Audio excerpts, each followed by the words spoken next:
Today ന്യൂസിലേക്ക് സ്വാഗതം. Karunagappally taluk office കരുനാഗപ്പള്ളിക്ക് നഷ്ടമാകുന്നു. MLA CR മഹേഷിനെതിരെ പ്രതിഷേധം ശക്തമാകുന്നു. കരുനാഗപ്പള്ളി മിനി സിവിൽ സ്റ്റേഷന്റെ വടക്കേ കെട്ടിടം ഉപയോഗയോഗ്യമല്ലെന്നും അത് പൊളിച്ചു നീക്കേണ്ടി വരുമെന്നുമുള്ള റിപ്പോർട്ടിനെ തുടർന്ന് നിരവധി സർക്കാർ ഓഫീസുകൾ മറ്റിടങ്ങളിലേക്ക് മാറ്റാനുള്ള നടപടികൾ ആരംഭിച്ചിരിക്കുകയാണ്.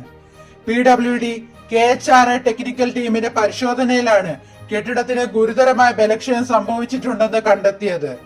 ഈ സാഹചര്യത്തിൽ കരുനാഗപ്പള്ളിയിലെ ഭരണ സൗകര്യങ്ങൾ മറ്റിടങ്ങളിലേക്ക് മാറുമോ എന്ന ആശങ്ക വ്യാപകമാകുന്നു.